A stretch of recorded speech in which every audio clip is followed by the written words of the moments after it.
Olá, seja bem-vindo a mais um episódio do podcast Educação Começa em Casa, um espaço criado para a gente debater e conversar sobre educação parental. Hoje vamos falar sobre como incentivar, dialogar adolescentes e crianças durante a fase escolar. Eu estou aqui com o Fábio Benites, tudo bem, Fábio? Olá, oi Vivi. Bem, pessoal, mais um prazer estar aqui mais uma vez. Vamos falar hoje sobre comunicação, incentivo, limite e diálogo. É verdade. Bom, e eu quero começar já com uma questão que é pertinente e atual, né? De que forma o comportamento dos pais pode influenciar a maneira como os filhos entendem o incentivo? Assim, pais e mães, né, as pessoas mais próximas, né, não necessariamente uma figura masculina, uma figura feminina, né, ou seja, quem exerce o papel de pai e de mãe, né, na vida da criança e do adolescente, são os personagens que mais têm influência na vida deles, né? Significa que tudo que o pai e a mãe faz, né, acaba sendo uma referência para aquela criança e adolescente. E a gente tem que lembrar que crianças e adolescentes estão formando a sua visão de mundo. Sim. Eu gosto de usar essa expressão que é Sim. Visão de mundo, que é olhar para o mundo e criar um entendimento de como é que ele funciona. E aí, a partir desse entendimento, ele vai moldar as escolhas e as ações, né? Então, se a criança ou adolescente olha para o mundo e cria uma visão de que, né, pode modificar o comportamento das pessoas de acordo com os seus interesses, ela vai agir dessa forma.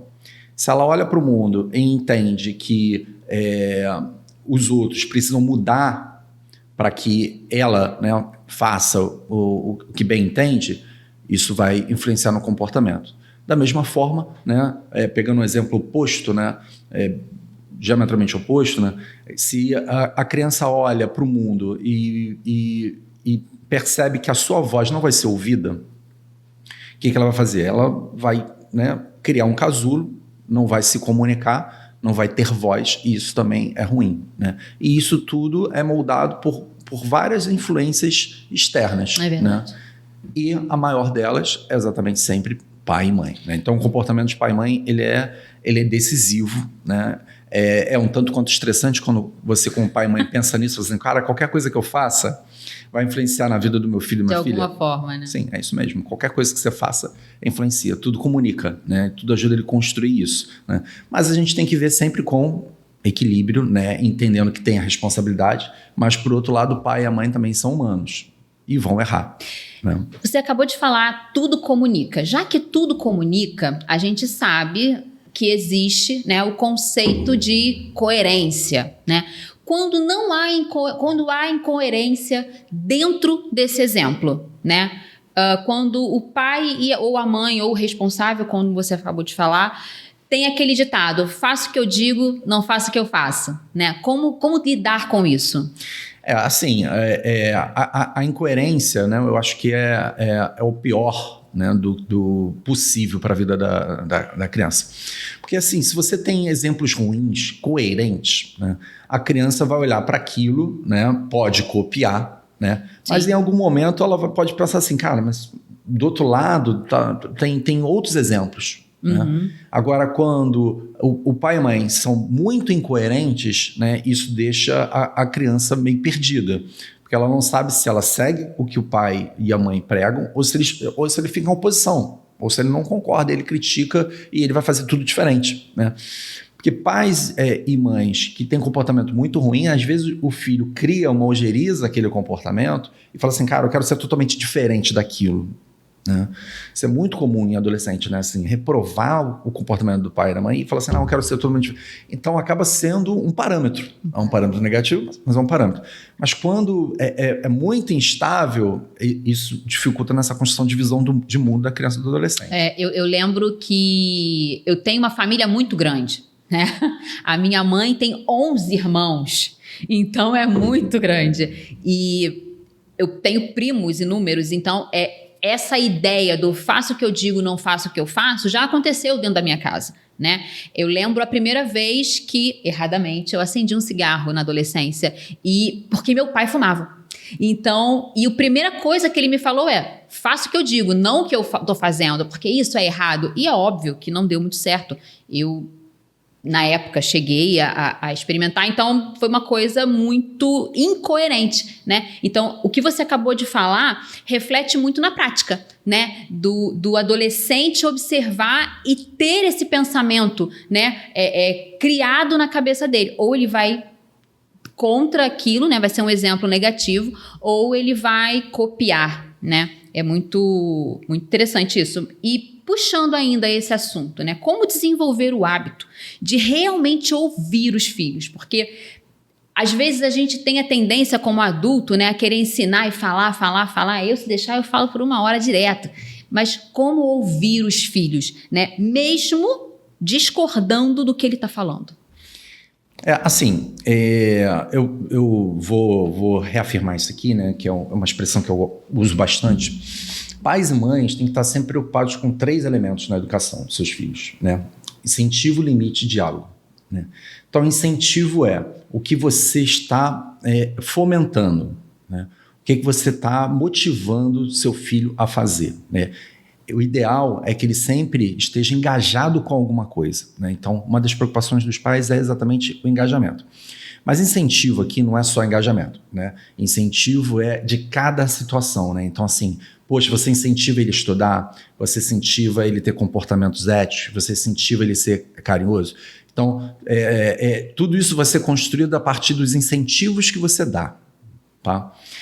Por outro, no lado oposto, você tem que também dar limite, tem que estar atento aos limites, ou seja, as linhas que ele não pode cruzar, né?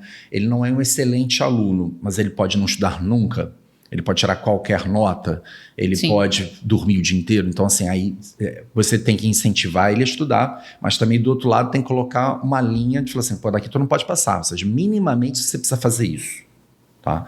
Essa é a questão do limite que a gente tem que estar sempre atento também de saber colocar limites, tá? E a questão do diálogo, que foi a sua pergunta, né? Ela exatamente vai ser o processo em que você vai ouvir o seu filho e sua filha para saber qual incentivo você vai colocar e qual limite você vai colocar, né? Então é você, né, conseguir interiorizar essas informações, essa leitura, ouvir a voz do seu filho e da sua filha, que é essencial, mas nunca abrir mão da decisão, né? A decisão é sempre do pai e da mãe em relação aos rumos da educação, né? A gente já falou isso bastante aqui também, né? Então, mas decidir, assumir responsabilidade, não é ser autocrata, né? Não é você ser um ditador. Sim. Você tem que estar dialogando, né? E, né, dessa questão do diálogo, também é uma coisa que hoje, né, os pais pecam muito, né, de uma forma geral, essa nova geração, né, dos pais que os filhos estão na educação infantil, nos anos iniciais, especialmente, eles têm a capacidade de ouvir, mas têm pouca capacidade de falar. Significa o quê? Né? Quero ser amiguinho do meu filho, então eu ouço bastante, né? Mas também qual sabedoria eu vou colocar para ele, qual incentivo eu vou fazer, qual limite eu vou colocar, né? E isso o pai e a mãe precisam fazer. Então, dialogar significa ouvir a voz, né? Entender, compreender, mas ao mesmo tempo significa comunicar. Você falar, você expor e ajudar ele a construir essa visão de mundo, né? Que vai criar, a palavra que eu não gosto, caráter, né? Mas vai criar as características, as qualidades, os defeitos daquela pessoa. Pelo que eu estou entendendo de você falar, é a escuta ativa, né? Com respeito, fortalecendo vínculos, né? Ensinando mesmo ao diálogo, não o monólogo. Exatamente. Né? Então, assim, escutativa é uma expressão que é muito usada hoje. Eu gosto de tudo que eu vejo em termos de conteúdo sobre isso, né? É você ouvir com olhos, coração e ouvidos, é você prestar atenção, né, genuinamente no que a outra pessoa quer falar, é você não julgar, né? Então, assim, o seu filho, né, criança, adolescente ali, é um ser em formação, né? E nós que somos adultos e temos uma formação um pouco mais sólida, vamos dizer assim, a gente já tende a cometer erros, pecados, assim, né, coisas que a gente falha, porque nós somos seres humanos. Sim, né? Claro. Criança e adolescente mais ainda, né? Então a gente não deve, né, colocar rótulos, enraizar porque aquela criança é mal criada, porque ela é levada, porque eu já vi, assim, às vezes fala assim, não, aquela criança é mau caráter. Né, assim, isso não é adequado, né? Porque Sim. todos nós temos, né, bondade e maldade dentro de nós. Ou como eu prefiro dizer, todos nós temos a capacidade de fazer escolhas que vão trazer benesses para nós e para as outras pessoas e escolhas que vão provocar dor para nós e para outras pessoas. Está tudo dentro da gente. Tudo numa capacidade de você saber fazer boas escolhas. E isso envolve muitas coisas. Então, o pai e a mãe tem que estar atento a isso, ouvindo a voz e orientando. Né? E aí essa orientação, né, tem que começar com um toque, né, com um abraço, amplificar por, poxa, eu estou te orientando, até um ponto de falar assim, pô, não é para fazer porque eu sou seu pai e sua mãe. Né? Então, pode chegar nesse ponto, pai e mãe não podem abrir mão de colocar limite se chegar nesse ponto, num ponto de provocar dor de alta intensidade para ele ou para outras pessoas. A tua fala me lembrou, eu não vou conseguir agora discernir, né, da onde eu ouvi isso, mas não sei se você já ouviu falar da história que você tem 2 lobinhos dentro de você. O que você alimenta é o que você vai passar, né? Os 2 anjinhos do desenho animado. Isso! Né? O anjinho e o demôniozinho. Aquele que você alimenta. Eu acho que assim, o pai e a mãe têm que olhar para o seu filho e sua filha como um ser em formação que vai fazer escolhas erradas. Então não pode estar julgando, né, e colocando rótulos. Porque a criança é malvada, é mau caráter. Já vi adultos falando isso, porque aquela criança é mau caráter. Por quê? Porque ela tomou decisões ruins, né? Tem algum motivo para isso. É um ser em formação. Isso não significa que ela está certa, que ela pode fazer. Sim. Mas como é que a gente vai fazer um processo educativo que é entender que ela não deve fazer escolhas que geram dor nas pessoas e nela mesma? Né? E isso tem a ver com sabedoria, com inteligência emocional, enfim. Né? Pais e mães têm que ajudar nesse processo. Sim, bacana. Você falou sobre julgamento, né? E como garantir, né, um diálogo em casa, né, aberto, que ele seja aberto, sem medo de julgamento? Assim, a primeira coisa, a primeira dica, né, para pais e mães em relação a isso é cuide do seu emocional e cuide da sua competência como pai e mãe. Né? Por que cuidar do seu emocional? Porque pais e mães, né, que são emocionalmente dependentes dos seus filhos, de suas filhas, ou por algum contexto ali que envolve eles, né, ele vai ficar refém desse feedback, né, emocional e provavelmente não vai conseguir tomar as melhores decisões e ser um melhor orientador. Tá? Esse é um ponto. Né? A partir do momento que você tem, né, um mínimo de resiliência emocional, agora você também precisa também ter boas inserções, né, boas dicas, boas orientações para os seus filhos, e isso tem a ver com competência, não tem a ver com vontade. Né? Então, eu quero ser um pai gentil, ao mesmo tempo firme, eu quero ser uma mãe que trabalha bem, né, o incentivo, né, e o limite, mas eu tenho uma visão sobre isso, eu tenho conteúdo para isso. Né? Então, a dica aqui é estude, né, acompanhe educadores que sejam renomados, né, ou seja, que tenham boas contribuições e se qualifique nesse processo de ser um bom educador. Né? Porque pais e mães, em relação aos seus filhos, precisam entender de educação e para isso tem que se estudar, tem que se qualificar. Né? Pais e mães bem qualificados, né, vão conseguir fazer um bom processo de orientação. E todo educador, né, qualificado sabe que não deve julgar, né, o educando, né, o aluno, a aluna. Significa que ele deve ser, ao mesmo tempo, compreensivo, né, entender que ele está em formação e orientar para que ele possa fazer boas construções pessoais e com boas construções ele vai tomar boas decisões. Esse é o processo. Você falou e eu me lembrei muito da ideia, né, de um ambiente seguro. Né? Um ambiente em que eu consiga conversar com os meus pais, um ambiente que eu consiga ouvir. Né? Você teve uma fala, algumas perguntas anteriores, que pai é pai, não é amigo. Pode ser amigo, né? Mas também é pai. Ser amigo do seu filho e sua filha é um segundo momento. né? Isso vai acontecer a partir do momento em que a relação, né, sua com ele, né, ou com ela for uma relação de respeito. Exatamente. Então, assim, você, em primeiro lugar, tem que construir a sua autoridade como pai e como mãe.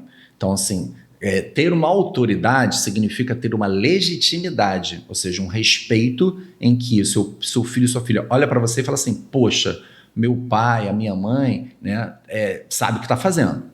Então eu vou ouvi-la, eu vou ouvi-lo. Se não há essa relação de respeito e admiração, né, não adianta você tentar ser amigo dele. Não adianta, porque não vai funcionar, ele vai abusar dessa relação. Então, né, esse processo de ajudar, né, no diálogo começa pelo respeito e admiração. A partir do respeito e admiração, pais e mães não devem abrir mão de falar assim, poxa, eu quero te ouvir, eu vou te ajudar, mas eu sou seu pai, eu sou sua mãe. Então, assim, se tiver que dar uma bronca, vai dar uma bronca. Se tiver que deixar de castigo, vai deixar de castigo, né? E quando esse respeito e essa admiração existem, né, os filhos, eles não se sentem vulneráveis de estar compartilhando suas dúvidas e suas inseguranças. Eles fazem isso, né? Mas começa com essa admiração e respeito. Se não tiver isso, né, você for amiguinho, aí assim, não vai funcionar, porque ele também não vai te falar tudo, né, ou você não vai ter a capacidade de orientação. E aí você não está fazendo o seu papel. Eu vejo isso... como eu falei já em outros episódios, né? Eu não sou mãe, mas tenho sobrinhos, mas eu vejo muito, às vezes, esse cenário, né? Do pai ou da mãe ou do responsável tentando ser amigo do filho e negociando coisas que não deveriam ser negociáveis, né? Negociando princípios, às vezes, que não deveriam ser negociáveis, né? Você negociar um brinquedo é uma coisa, mas negociar o respeito realmente é algo que fica o alerta, né, para os pais. Por que o processo educativo, né, a educação parental começa, né, numa alta resiliência emocional dos pais e das mães? É o princípio básico. Boa. Porque quando pais e mães não estão seguras do seu papel, né, como educador, como educadora, eles negociam isso. Verdade. Eles perdem a capacidade de orientar, que significa saber abraçar, saber punir, né, saber conversar, enfim, fazer todo esse processo que toda criança e adolescente precisa, né? Então, pais e mães que não estão seguros no seu papel, não têm, né, essa segurança, né, eles acabam cometendo esses erros, eles negociam coisas que não são negociadas. Então, começa por esse princípio básico. Então, a primeira dica que eu dou sempre trate da sua segurança emocional no seu papel de pai e de mãe. Não negocie, né, essa sua responsabilidade. Fundamental, verdade. Agora falando aqui com um pai de 3 filhos que tem idades muito diferentes, né? Até que ponto, Fábio, os limites dão segurança e quando eles podem virar barreiras para a autonomia? Você tem 3 filhos de 3 diferentes idades. Sim, né? Exatamente. Fala um pouquinho sobre isso, por favor. Então, eu tenho um, né, de 17, uma de 13 e uma de 2, idades bem diferentes. E eles se encontram em estágios diferentes. Exatamente. Dessa construção, né? Então, o Gabriel foi o primeiro, que ele é de 17, tem 17 anos agora, né? E por ser o primeiro, né, apesar de eu ser um educador, estudar e tal, né, você também está aprendendo ali, né, porque é um ser único. Sim. Né? Seu filho, sua filha é um ser único nesse planeta. Então, há teorias, né, há conceitos que você deve conhecer, se possível dominar, para trabalhar melhor no processo educativo, mas ele vai ter uma resposta única. Então, no final do dia, você tem que ter essa habilidade, essa sabedoria de saber tomar cada decisão.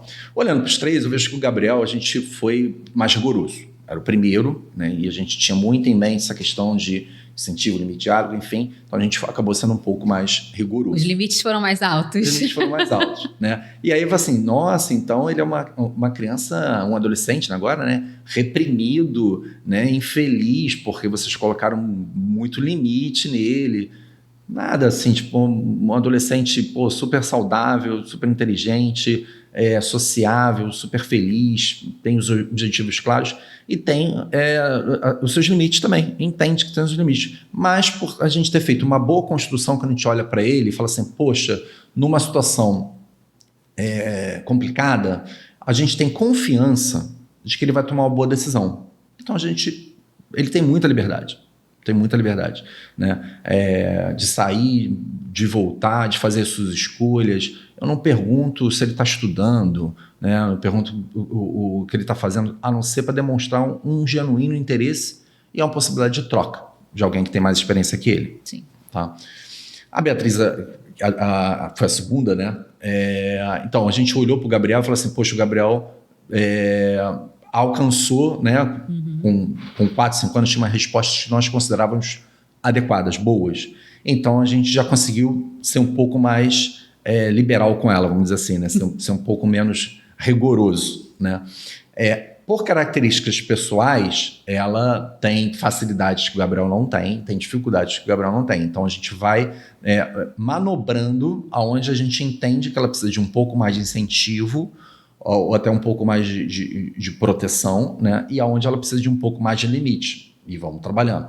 E a trajetória da Beatriz é diferente da trajetória do Gabriel. A gente precisa ter também isso clareza. O que é uma vitória para o Gabriel não é uma vitória para a Beatriz. O que é uma dificuldade para o Gabriel não é uma dificuldade para a Beatriz. Então, você tem que ir manobrando. Você não pode esperar que todos eles alcancem o mesmo ponto, né, daquela trajetória. Vão alcançar pontos diferentes.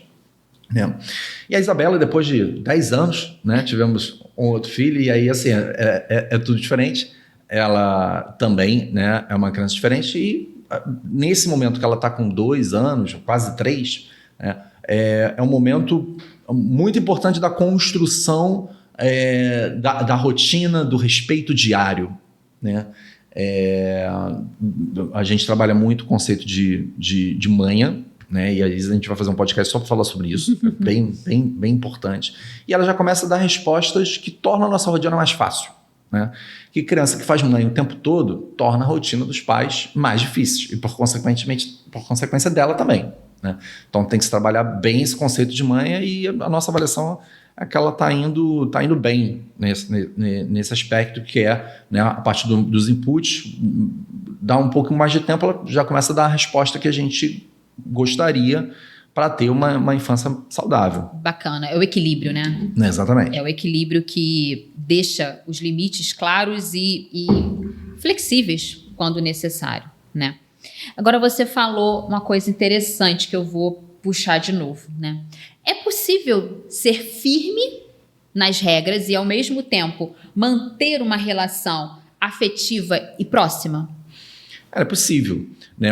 Eu vou ser claro aqui para vocês que assim, eu não devo banalizar essa situação, né? Tipo assim, vai lá com o seu filho e sua filha e seja firme, gentil e afetivo. Não é assim. Na prática, né? A gente é ser humano, né? Então é difícil ter esse equilíbrio. Se fosse fácil ter esse equilíbrio, o mundo era incrível, né? O processo educacional era incrível, todas as pessoas eram super sábias, super inteligentes, e não é assim. Por quê? Né? Freud já dizia que assim, a educação é um processo impossível. Né? Por que Freud dizia que é uma educação impossível? Porque a gente projeta nos nossos filhos todas as nossas frustrações, todas as nossas dificuldades. Então, assim, nós não somos, né, no processo educacional ali, um ser perfeito, sem nenhum tipo de dificuldade, sem nenhum tipo de crise, sem nenhum tipo de trauma. A gente é um ser todo quebrado internamente, com uma série de dificuldades. E aí você já tem dificuldade de conviver com os seus desafios. E você ainda tem que ser um mega exemplo para aquela criança, aquele adolescente. Isso é muito difícil, né? Então, não vou banalizar aqui de que é. Mas esse é o objetivo, né? E o que a gente defende aqui no podcast, o que eu defendo como educador, é que isso é uma jornada.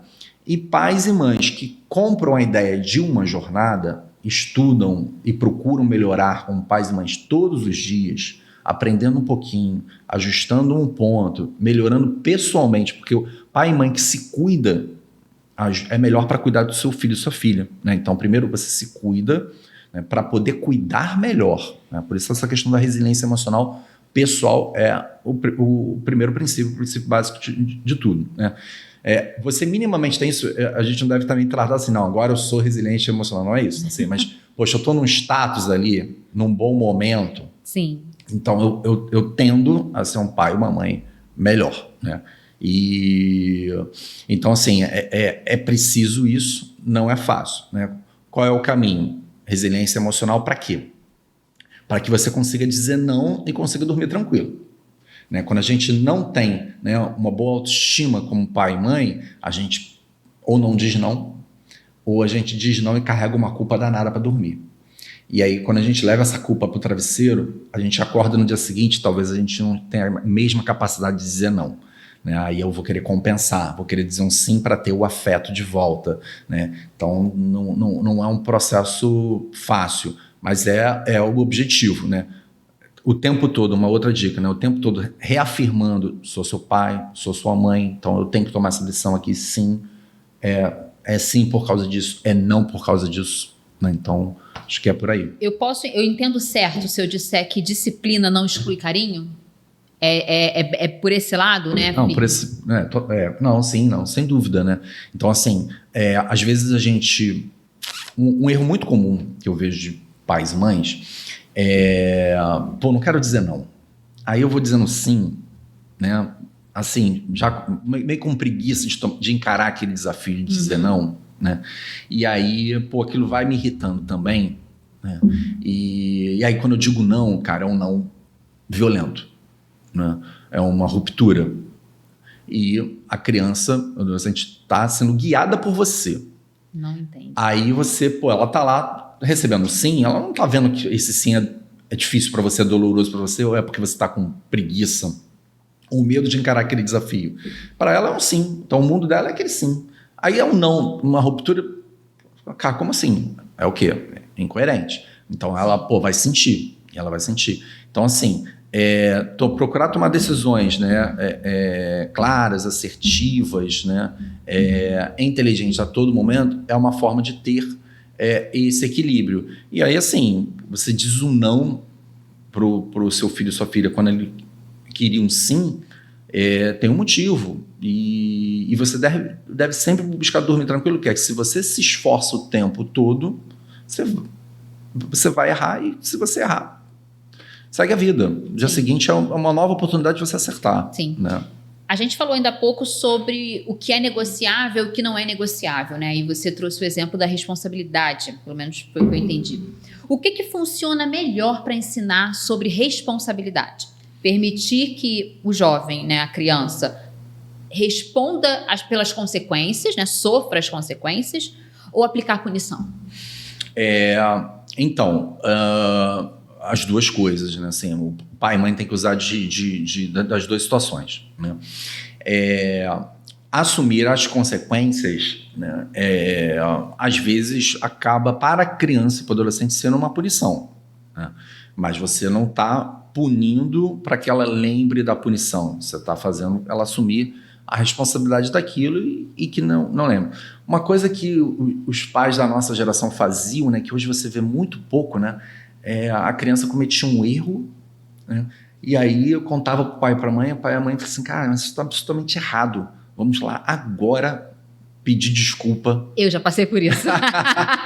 Vamos lá agora pedir desculpa e você vai. Aí a gente não vê mais isso, né? Não vê mais, não, vamos lá agora. E aí, assim, punição ou é assunção de responsabilidade? Eu entendo que é assunção de responsabilidade. E aí a criança fala assim, cara, entendeu, né?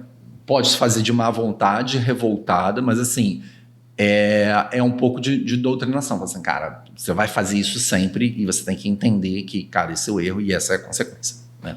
Então, realmente, hoje a gente vê poucas punições, né? Poucas, né, assunções de responsabilidade como essas, né, que tinha antigamente, que às vezes é tosco por parte de pai e de mãe, mas dava uma noção, né, de responsabilidade. Né? E o melhor trabalho nesse caso, tá, é sempre prevenção. Né? Então, quando a gente consegue acompanhar bem a vida do nosso filho e nossa filha, a gente consegue fazer um trabalho de prevenção melhor, que vai ter prova amanhã. Você não vai estudar antes da prova acontecer. Você não vai estudar? Você não quer estudar? Você quer ir para a festa que você está pedindo? Mas vai ter a prova. Você vai assumir a responsabilidade por isso? Aí a criança já entende que a responsabilidade é dela. vai fazer a escolha. Foi para a festa. Não foi bem na prova, qual vai ser a consequência?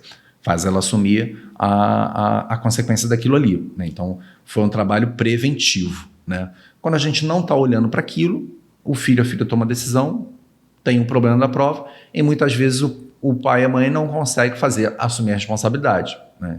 Que é alterar, que aquele problema suma. E não é assim que a gente educa, né? A gente não educa eliminando problemas, a gente educa resolvendo problemas. E problemas são excelentes para o processo educativo. Consequências educam, né? Exatamente. Beleza. Agora, para a gente entender, né? Porque pode ser que tenha ficado um pouco confuso quando eu fiz a minha pergunta, né? Qual a diferença entre consequência e punição? Existe diferença? Ou dá para dizer que é mais ou menos... Dá para seguir a mesma linha de raciocínio? Qual a diferença entre esses dois conceitos? É boa pergunta. Não sei, não saberia te explicar isso, né? Não estou conseguindo diferenciar. Talvez punição seja... Porque a gente tem a tendência a achar que punição é uma coisa ruim, né? Talvez punição seja algo, uma escolha, né? Uma ação, né? Com o intuito de machucar aquela pessoa que cometeu aquele erro. Sim. Né? Entendi. Acho que punição também ela acaba sendo necessária quando a gente fala de um processo coletivo, né? Para servir de exemplo. Né? Entendi. Então, assim, os adultos, né? Os adultos, quando fazem algo fora da lei, né? Cometem um crime, tem punições, muitas vezes eles são presos. Né? Sim. Então, são presos para quê? São presos para que não façam mais aquilo, né? Mas também são presos para servir de exemplo para os outros adultos na sociedade. Fala assim, cara, se você cometer esse erro, você vai ser preso. Então, essa questão de dar o exemplo é essencial. E isso acontece muito na escola, né? Pais e mães não entendem isso, né? Que o filho jogou bolinha no professor. Tá, beleza, o senhor deu advertência, foi suspenso, né? Mas é muito grave. Mas meu filho, mas a escola tem que lidar com dezenas, centenas de alunos. Então, assim, imagina se todo dia um aluno joga bolinha no professor.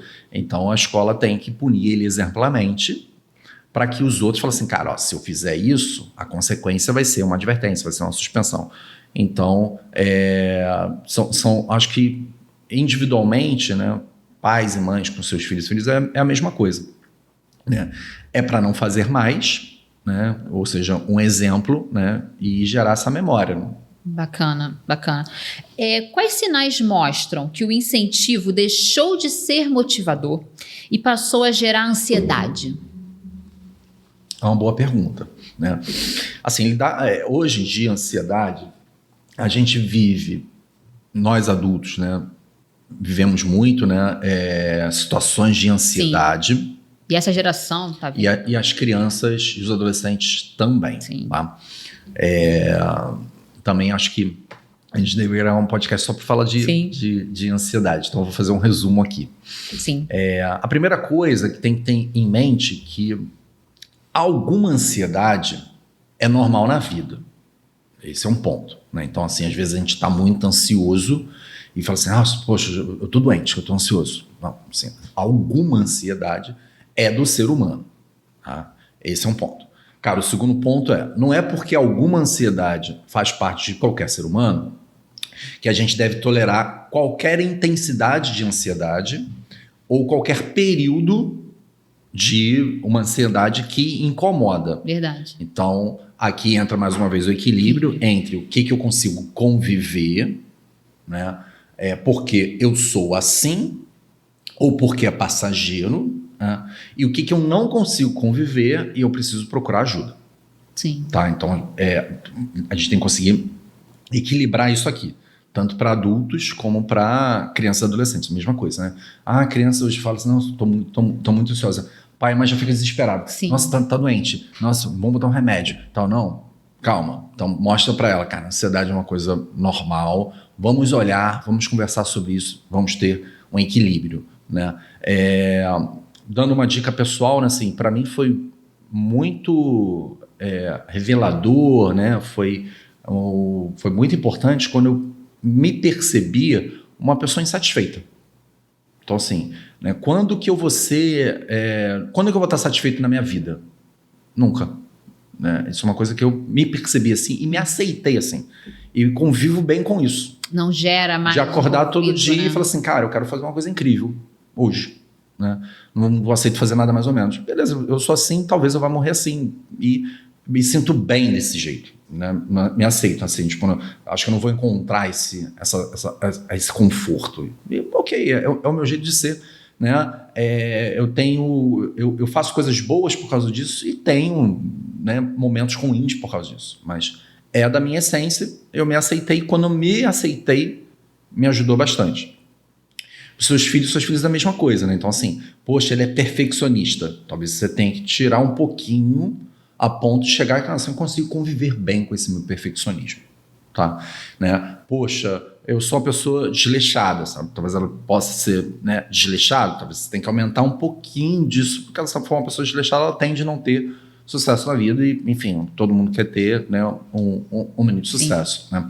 Então, a questão da pressão que a gente coloca nos seus filhos, nos nossos filhos, que foi a sua pergunta, né, essa pressão, ela tem que estar equilibrada, entendendo se seu filho precisa de mais ou menos pressão e que resposta ele vai dar. E esse exercício é um exercício o quê? Diário.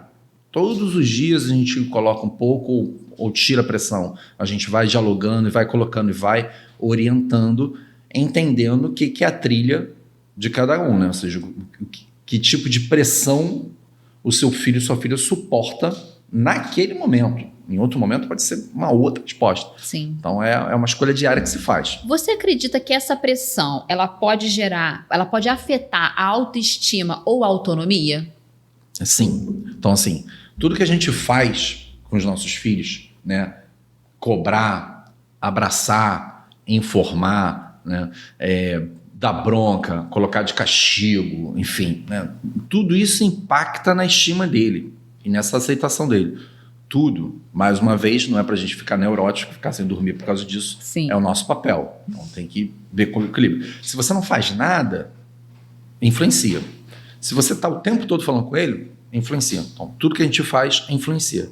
Né? Isso é na vida de uma forma geral. Né? Nossos filhos mais ainda. Né? Por isso que é o quê? Equilíbrio pessoal para poder fazer isso, né? Sem culpa, conseguir conviver com isso, né? E qualificação, ou seja, está sempre melhorando a nossa capacidade de orientar os nossos filhos e filhas para que eles, né, tenham uma vida saudável. Né? Então, não dá para fugir disso. Assim, qual é a regra de ouro em relação a isso? Né? Qual é o ponto exato de incentivo que eu devo fazer com o meu filho para que ele seja uma pessoa incrível? Não há resposta para isso. Simplesmente não há. Né? Tem você todos os dias tentando acertar esse ponto, tentando fazer uma colaboração, né? Tentando fazer uma influência, um incentivo na vida do seu filho e sua filha, que vai fazer ele ser saudável, ser feliz, ter sucesso, ter um equilíbrio nisso tudo. Bacana, Fábio. Olha, só coisa boa, só aprendendo, né? E para encerrar nosso momento dica do programa, né? A disciplina positiva, né? É um jeito de educar baseado em respeito, em firmeza. Dá uma dica pra gente de como aplicar, como ela pode ser aplicada no dia a dia. Disciplina positiva é um termo relativamente recente, né? É o que todo mundo busca, de uma forma geral, é o gabarito no processo educativo. Sim. E como é um gabarito, não é algo simples, né? Então, não, eu aplico disciplina positiva. Não é assim. A gente tenta aplicar disciplina positiva todos os momentos, né? Então, todos os momentos a gente tenta, né, ser firme e gentil. O que é ser firme e gentil? É você aplicar o incentivo correto, né, de uma forma que seu filho aceite, né? E aí, essa é uma dica, né? Vamos consolidar que essa vai ser a dica, né? Que é você aplicar, né, tanto o incentivo como o limite de uma forma que seu filho e sua filha aceite. Tá? Se não for um aceite de bate-pronto, né, aí você tem que mudar um pouquinho aquela tua intensidade ou aquela sua forma de fazer para que ele e ela aceite melhor. né? Então, disciplina positiva, gentileza e firmeza ao mesmo tempo, tem que ser de uma forma que seu filho consiga conviver com aquilo, né? Se não der uma boa resposta, você muda um pouquinho para cá, um pouquinho para lá, ou muda a forma de abordagem, mas sempre buscando o aceite dele. Olha, cada dia que passa eu tô aprendendo mais. Obrigada, Fábio. E eu acho que tá na hora da gente colocar tudo que a gente viu aqui em prática, né? Não só nesse podcast, mas nos outros também, né? Nos outros episódios. Esse episódio passa pelo YouTube, mas você também pode nos assistir no Spotify e no Deezer. Até a próxima!